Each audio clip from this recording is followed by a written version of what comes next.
আসসালামু আলাইকুম। নীলা লাইফস্টাইল যে যেখান থেকে দেখছেন আশা করছি সবাই ভালো আছেন। আলহামদুলিল্লাহ আমরাও ভালো আছি। আমি নীলা ইতালি থেকে বলছি। আজকে একটা নতুন ভিডিও নিয়ে হাজির হয়ে গিয়েছি। তো আলহামদুলিল্লাহ আজকে একটা নতুন দিন শুরু হয়ে গিয়েছে। আর হচ্ছে আজকে এই যে সকালের ভিউটা দেখেন। তো প্রতিদিনই সময়ের মতো সময় চলে যাচ্ছে তেমনই আর কি কী জন্য বললাম? কারণটা হচ্ছে রোজা আসছে। মনে হলো যেন চোখের পলকেই সময়টা চলে যাচ্ছে, রোজাগুলো শেষ হয়ে গেল। আর আগে যখন ছোট ছিলাম তখন না রোজার মাস আসতই না বা শীত আসতে খুব দেরি হতো। আর কি মনে হয় যেন আল্লাহ হয়তো সময় তারপরে উম পৃথিবীর আয়ত্ত ছোট করে ফেলাইছে এরকমই আমার কাছে মনে হয়। আগে সহজে ঈদ আসতো না, রোজা আসতো না, শীত আসতো না। গরমের দিন কিন্তু অনেক বেশি পাওয়া যেত। আবার শীত আসলেও মোটামুটি খারাপও না। অনেক দিন পাওয়া যেত, কম থেকে শুরু করে মিডিয়াম, বেশি শীত আর কি শেষ পর্যন্ত এরকম পাওয়াই যেত।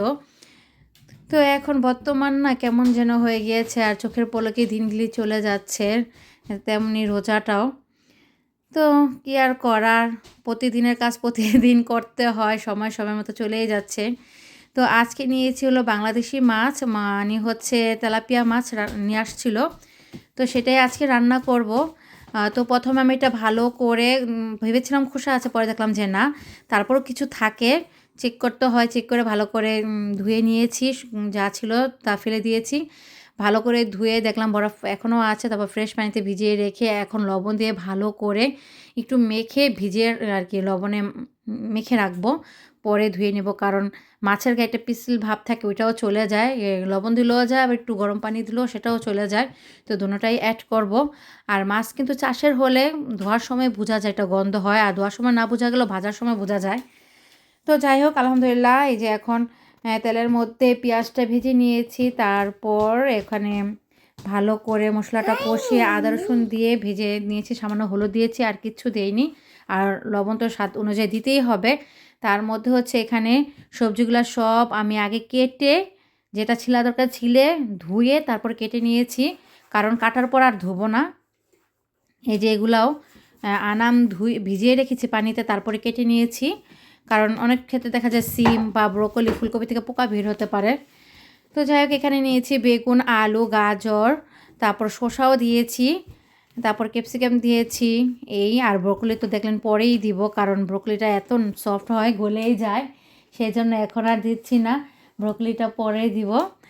একটু হয়ে নেক। ও আর এই যে পাতাকপিটা দিব, এটা কিন্তু কেটেই ধুতে হবে, আগে কাটবো তারপর ধুয়ে অ্যাড করব। আর এখানে এই যে ফ্রাই প্যানের মধ্যে তেলটা গরম করে নিয়েছি, এর মধ্যে দিয়ে দিব হচ্ছে তেলাপিয়া মাছ ধুয়ে ভালো করে লবণ আবার দিয়েছি, হলুদ ফাঁকি আর আজকে একটু মরিচ ফাঁকি অ্যাড করেছি, কালারটা সুন্দর আসবে। কারণ হলুদ দিলেও না অনেক ক্ষেত্রে দেখা যায় ঝোলের মধ্যে দেওয়ার পরে না কেমন জানি তাকায় থাকে, ও আমাকেই খেয়ে ফেলবে এরকম একটা অবস্থা হয়ে যায়, সেই জন্য আর কি মরিচ ফাঁকি অ্যাড করেছি আর কড়া করে ভেজে নেব। আর আমার আব্দুল্লাহ আমার কথা শুনে এখানে ফিস ফিস করে হাসছে, বসে আছে আমার পাশে, আমি ভয়েস দিচ্ছি। তো এই তো টমেটো আর পেঁয়াজ ধনেপাতার মিশ্রণে হয়ে গিয়েছে আমার তেলাপিয়া মাছ ভুনা।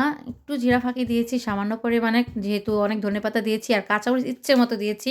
রান্নার সময় কিন্তু আমি একটু ফাঁকি মরিচ অ্যাড করি নাই, শুধু কাঁচামরিচ দিয়ে ভরে ফেলছি। মাশাল্লাহ অনেক মজা হয়েছিল। আমি তো পরে ভয়েস দিচ্ছি, কালকের ভিডিওটা আমি আজকে আপলোড করছি। কালকে অনেক ক্লান্ত ছিলাম, সেই জন্য ভিডিও করা হয়েছে কালকেই। তো এই যে ভয়েসের কাজ থাকে, একটু এডিটিংয়ের কাজ থাকে, ওটা করতে পারি না, খারাপ লাগছে অনেক আর কি।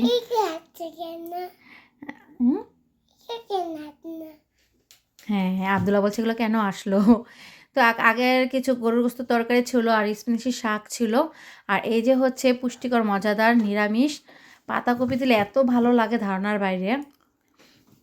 আর নিরামিষের আমার কাছে মনে হয় প্রধান সবজি হচ্ছে কাঁচা কলা। কাঁচা কলা দিলে কিন্তু ফ্লেভারটা ঘ্রাণ অন্যরকম আসে, ভালোই লাগে। আর মিষ্টি কুমড়াটা আমার কাছে মনে হয় এই দুইটা নিরামিষের প্রধান।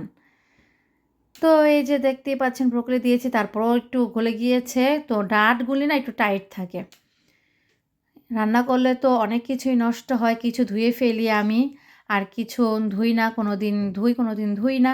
তো আজকে হচ্ছে ধুইনি, তো সেই যে দেখেন জমে গিয়েছে। তো এখন আমি এগুলি ধুয়ে নেব একদম সুন্দর করে। আগে একটু পানি দিয়ে ছাড়িয়ে নিচ্ছি, নরম হবে যদি মশলা টশলা লেগে থাকে, এটাই আর কি। তারপরে এই যে চুলাটা প্রতিদিনের মতন ওয়াশ করে নিচ্ছি।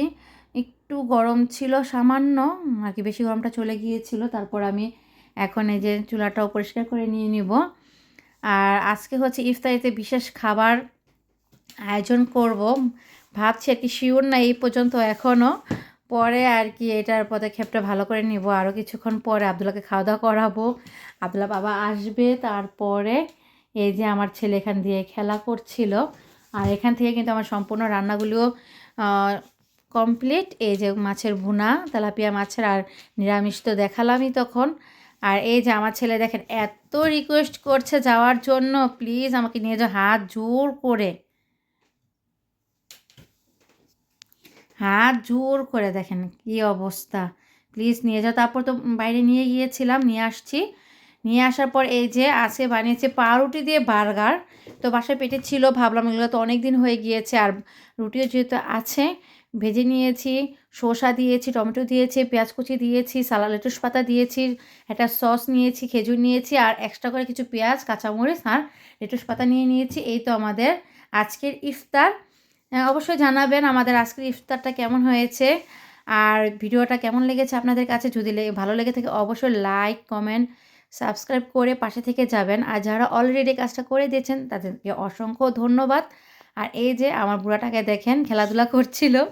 ইফতারি করার পরে একটু সময় বসি আমি, হ্যাঁ এই তো আবদুল্লাহ শব্দ পাচ্ছেন অবশ্যই, একটু বসি।